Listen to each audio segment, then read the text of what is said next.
जय हिंद दोस्तों, welcome to the YouTube channel Kirti Maths. I hope आप सभी बहुत अच्छे होंगे एंड आपकी प्रिपरेशन भी बहुत अच्छी चल रही होगी। गाइज, जैसे कि आपको पता है कि 2 बजे हम लोग लाइव आते हैं और हमारा मॉक टेस्ट सीरीज जो है chapter wise mock test series चल रही है। लेकिन मैंने आपको बताया था कि 3 दिन अपना प्रीमियर क्लासेस चलेगी, लेकिन उसको भी आपको लाइव की तरह ही लेना है और साथ साथ क्वेश्चंस को सॉल्व करना है। ठीक है जी। तो आज जो है हम केसलेट डीआई करने वाले हैं, Venn diagram based caselet DI. 2 DI करेंगे और इसमें छोटी छोटी मिस्टेक्स क्या बच्चे करते हैं वो भी मैं आपको बताऊंगी। और कोई भी आपको डाउट लगे, आपको नहीं समझ में आए तो कमेंट में जरूर बताइएगा। तो एक सेशन की शुरुआत करते हैं एक सुंदर से कोट के साथ। जब तक आप अपने जीवन की समस्याओं की वजह दूसरों को मानते रहेंगे, तब तक आप अपने जीवन की समस्याओं से मुक्ति नहीं पा सकोगे। हम हमेशा दूसरों पे ब्लेम डालते हैं, उसकी वजह से हम नहीं पढ़ पा रहे, इसकी वजह से हम ये नहीं कर पा रहे, उसकी वजह से मैं वहां नहीं जा पाया। ऐसे जब तक आप दूसरों पे ब्लेम डालते रहोगे, अपनी समस्याओं की वजह दूसरों को समझते रहोगे, तब तक तुम अपनी समस्याओं का अंत नहीं कर पाएंगे। ये हमेशा ध्यान रखना। हमारी समस्याओं का जो वजह है ना, वो हम खुद होते हैं, कोई दूसरा नहीं होता। तो खुद एक्सेप्ट करो खुद की गलती और देखो कि मैं कैसे इस समस्या को ओवरकम कर सकता हूँ। दूसरों पे हमें डिपेंडेंट रहना ही नहीं है। चलिए, पहली केसलेट डीआई आपकी स्क्रीन पे। Read the passage carefully and answer the following questions given below. ठीक है जी। केसलेट डीआई आपके टेबल फॉर्म में भी हो सकती है, उसमें डिकोड करके। और एक आपका वेन डायग्राम में क्या है, जैसे ही आपको ओनली इस तरीके के वर्ड्स नजर आते हैं तो आपको समझ में आ जाता है। जैसे जैसे 3 selected for all the 3 types of matches, some players who did not selected for any of the 3 matches, तो फॉर बोथ, ओनली, इस टाइप के वर्ड्स आते हैं तो आपको समझ में आ जाता है कि वेन डायग्राम से सॉल्व होने वाली है केसलेट डीआई। तो चलिए हम पढ़ते हैं। जो हिंदी वाले बच्चे हैं वो देख लेना, इंग्लिश हिंदी दोनों लैंग्वेजेस में है। अब आप क्वेश्चन को पढ़ लीजिए और फिर मेरे साथ में सॉल्व करना। ठीक है, मेरे से पहले आपकी केसलेट डीआई बननी चाहिए। तो चलिए अब अपन स्टार्ट करते हैं। There are 48 players in a cricket team. Cricket team में 48 प्लेयर्स है।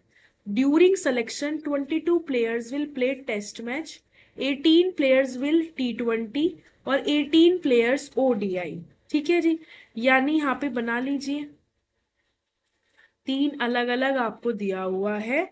एक टेस्ट मैच है, टेस्ट मैच खेलने वाले 22 प्लेयर्स हैं और T20 खेलने वाले 18 हैं और ओडीआई मैच खेलने वाले भी 18 हैं। ठीक है जी। ध्यान से देखना, जो पहली और दूसरी केसलेट डीआई है उसमें क्या अंतर है, बहुत बारीकी सा अंतर है, वो मैं आपको बताने वाली हूँ। There are 3 players selected for all the 3 types of matches. तीनों टाइप में कौन कौन से, जो बिगिनर्स है उनको मैं बता देती हूँ। ओनली का मतलब क्या होता है, ओनली T20 में मेरा ये है ना पॉइंटर, इस पे फोकस करना। ओनली T20 में ये वाला पोर्शन आता है, ओनली T20। ये वाला जो है ये कंप्लीट T20 है। ओनली नहीं लिखा आ रहा तो मतलब इसकी बात हो रही है। T20 एंड टेस्ट, उसमें ये वाला पोर्शन आता है। लेकिन अगर ये बोल दिया जाए ओनली T20 एंड टेस्ट, तो केवल ये वाला पोर्शन रहेगा। ठीक है जी। और ये वाला जो पोर्शन है वो तीनों का कॉमन पोर्शन है। All right. तो ये छोटी छोटी सी बातें हैं जो आपको पता होनी चाहिए। There are some players who did not selected for any of the 3 matches. कुछ प्लेयर्स ऐसे भी हैं जो तीनों के लिए सेलेक्ट नहीं होते हैं। There are 8 players who selected for both test match and ODI. अब टेस्ट मैच और ओडीआई, अब इसने देखो क्या बोला, 3 player selected for all the 3 matches, यहाँ लिखा हुआ है ना 3 प्लेयर्स। अब 8 players who selected for both test match and ODI match. Test match ये है, ओडीआई मैच ये है। 8 प्लेयर्स, तो वो इसकी बात कर रहा है। टेस्ट और ओडीआई में ये वाला पोर्शन आएगा, बट 3 ऑलरेडी इंक्लूडेड है, तो आपको 8 - 3 ये 5, इस तरीके से आपको लिखना है। अगर आपने यहाँ पे डायरेक्ट 8 लिख दिया गलत हो जाएगा, क्योंकि 8 ये पूरा है, 3 ऑलरेडी आ चुका है, तो यहाँ पे आएगा आपका 5। 7 for both test match and T20। Test match और T20 7 है, 3 ऑलरेडी, मतलब ये वाला पोर्शन 3 ऑलरेडी इंक्लूडेड, तो यहाँ पे आएगा 4। 5 for both T20 and ODI। T20 and ODI ये वाला पोर्शन, पॉइंटर पे ध्यान देना, 5 3 ऑलरेडी इंक्लूडेड है, तो ये आ जाएगा 2। अब देखो ये 22 ये वाला पोर्शन था, ध्यान से देखेंगे सभी।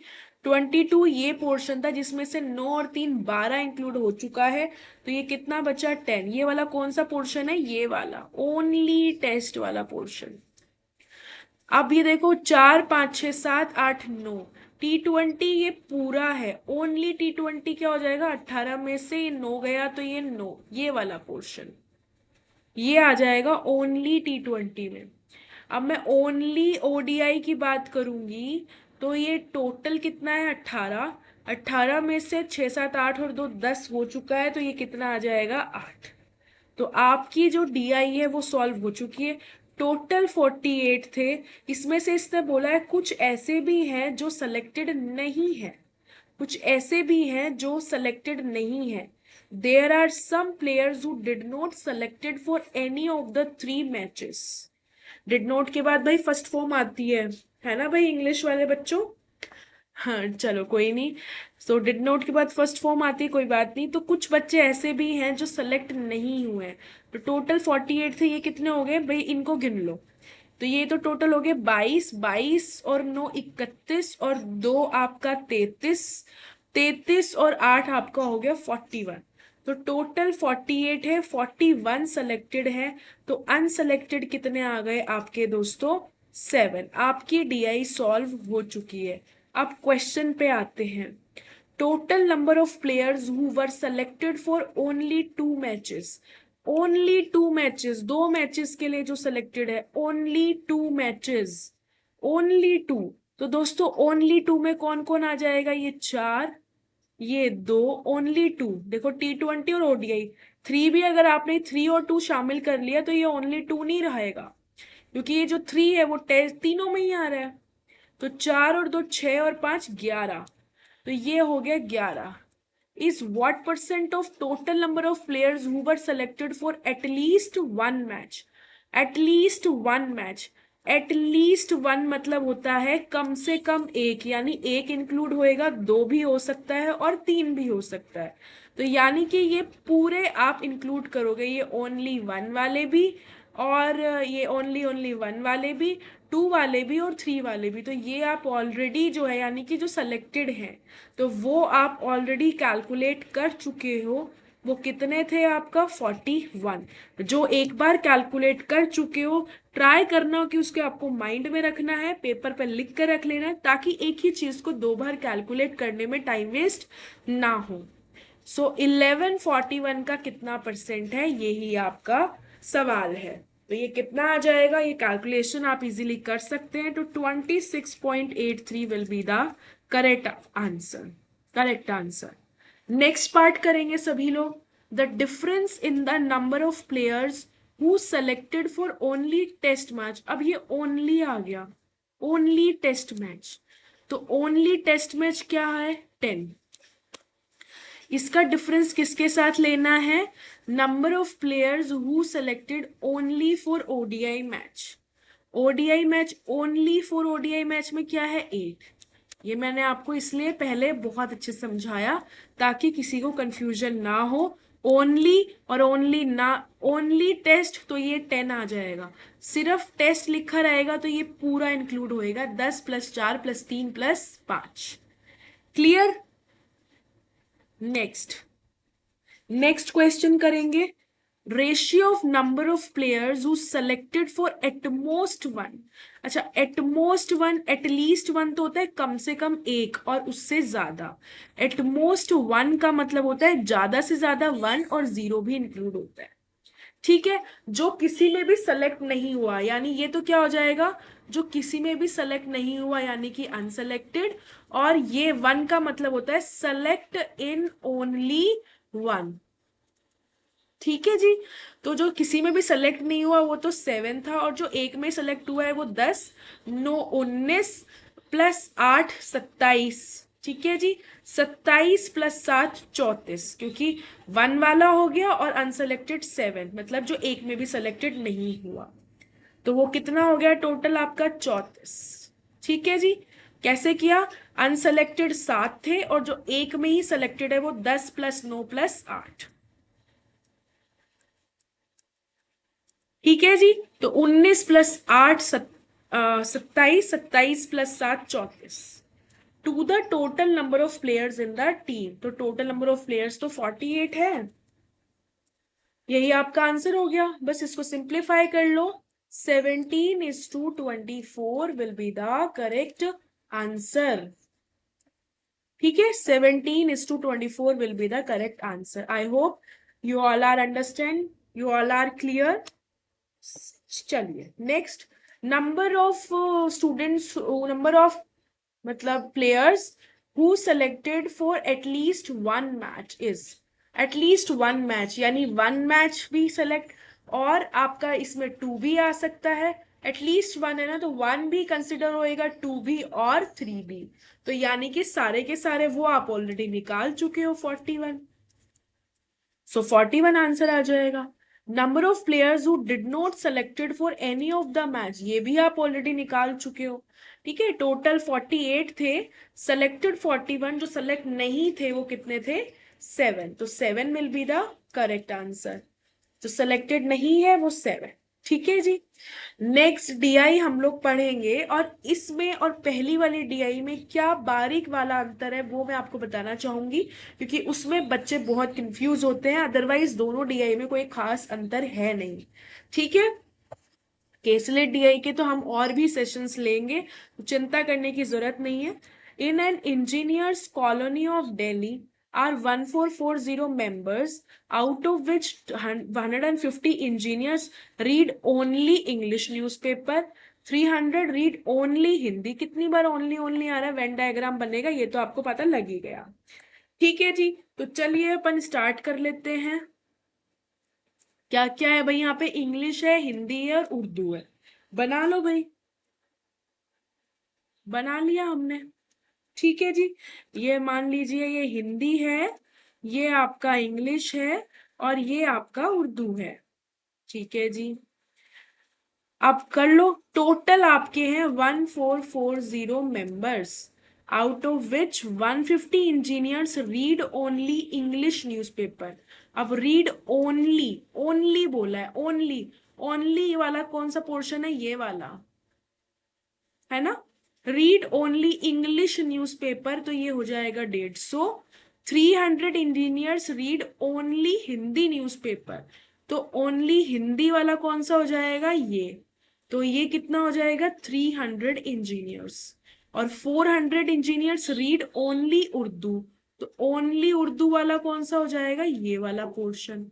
तो वो कितना है आपके? 400 इंजीनियर्स। ठीक है, यहां तक तो ठीक है, आप समझ गए थे।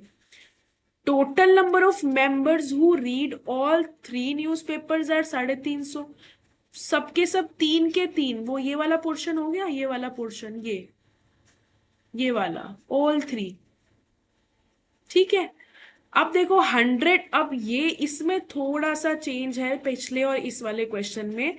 100 engineers read only English and Hindi newspaper. पीछे वाले सवाल को एक बार आप पढ़िए। देखो इस वाले सवाल में क्या था, यहां आपने बोला 8 players who selected for both test match and ODI. Test match and ODI, तो वो ये वाला पोर्शन था 8। ऑलरेडी 3 आप लिख चुके हो, तो आपको 8 माइनस 3 5 करना पड़ा। Similarly 7 for both test match and T20, तो ऑलरेडी 3 आपका हो चुका था कवर, तो ये 2, सॉरी ये 5, सॉरी 4, ये वाला पोर्शन। फिर इसने लिखा 5 for both T20 and ODI। तो ये 5 यानी कि ये पूरा कवर होना चाहिए था, बट 3 था, तो आपने करा 5 - 3, तो ये 2। इस तरीके से ये 5, 4 और 2 आया। लेकिन इस वाली जो DI है इसमें दोस्तों डायरेक्टली लिखा हुआ है कि 50 engineers read only Hindi and Urdu newspaper. ये ओनली वर्ड लगा दिया, तो हमें कुछ भी माइनस करने की जरूरत नहीं है, क्योंकि डायरेक्टली इसने बोल दिया कि ओनली हिंदी एंड उर्दू। मतलब ओनली हिंदी एंड उर्दू, मतलब तीसरा लैंग्वेज नहीं, मतलब इंग्लिश नहीं है, ओनली हिंदी एंड उर्दू है, तो कुछ भी सब्ट्रैक्ट करने की हमें जरूरत नहीं है। सो हिंदी और उर्दू ओनली, तो ये 50 यहां हो जाएगा। वाइल 90 इंजीनियर्स, एक सेकेंड देखो, हमने एक डेटा मिस किया है। 100 engineers read only English and Hindi. Only English और हिंदी का पोर्शन कौन सा है? ये वाला, ओनली हिंदी एंड इंग्लिश, अपने आप ही ये वाला डेटा दे रहा है।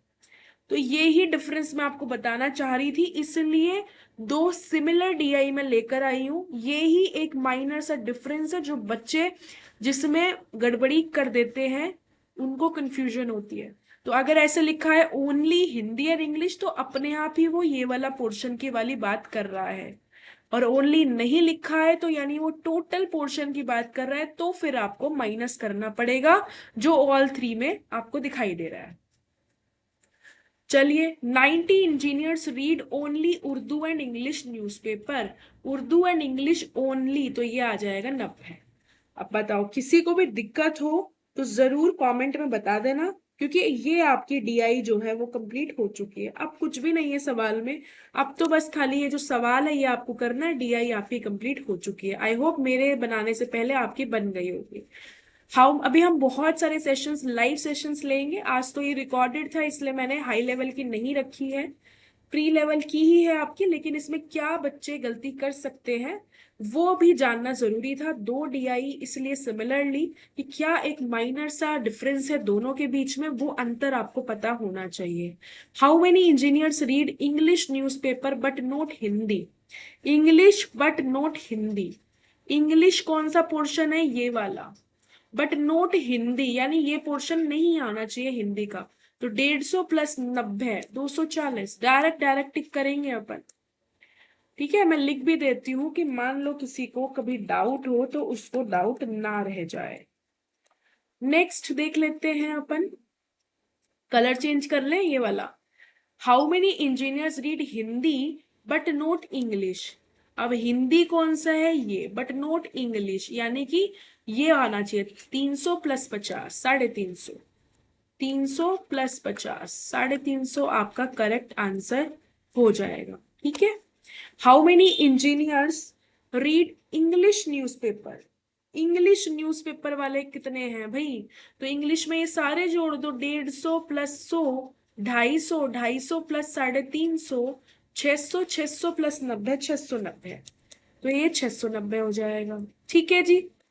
How many engineers read the Urdu newspaper. तो उर्दू वाले कितने पढ़ रहे हैं भाई? उर्दू वाला ये वाला पूरा उर्दू का पोर्शन है। तो 400 + 50, 450 + 350 कितना हो जाएगा? 800 + 90, 890। क्लियर है? तो उर्दू वाले हो गए आपके 890। How many engineers read the Hindi newspaper. Hindi का बता दो अब आप। हिंदी का ये वाला पोर्शन है आपका। ये आपका क्या है? ये होमवर्क रहेगा। मेरे को पता चले कि आप में से कितने स्टूडेंट्स ने जो है ये केसलेट DI और आज का सेशन अटेंड किया है। ये वाला जो भी है आंसर है आपका, वो मुझे आप कमेंट में जरूर बताइएगा, तभी मेरे को पता चलेगा कि आप लोगों ने आज का सेशन जो है वो अटेंड किया है। ठीक है दोस्तों, तो आज का सेशन यहीं पे एंड होता है। अब हम मिलेंगे मंडे को लाइव, और मंडे ऑनवर्ड्स हम लाइव रहेंगे और ट्राई करेंगे कि एक दिन में हम 2 क्लास पहले की तरह लाइव ले। ठीक है। अभी तो मैंने जैसे आपको बोला था कि मैं 7 तारीख को वापस जाएंगे हम लोग। तो अभी तक तो क्या है कि चलो ठीक है, घर में थे और भी बहुत सारे काम थे, तो काफी चीजों में इंगेज थे। तो एक ही क्लास हो रही थी, कि ये था कि 2 बजे तो एटलीस्ट मैं आपका रूटीन बिल्कुल ब्रेक नहीं करूंगी, चाहे मैं कुछ भी करूं। इसलिए मैंने, जब मैं लाइव नहीं ले पाई, आपको प्रीमियर जो है वो क्लास शेड्यूल करी है। प्रीमियर क्लास शेड्यूल करिए या फिर आपके लिए लाइव लिया, पर एक दिन का भी ब्रेक नहीं लिया है। ठीक है, तो 7 मई ऑनवर्ड्स हम ट्राई करेंगे कि हम 2 क्लास लेंगे, और आरआरबी पीओ क्लर्क को टारगेट करते हुए। ठीक है दोस्तों, तो मंडे मिलते हैं लाइव। पढ़ते रहिए, खुश रहिए। Thank you so much, all the very best, God bless you all.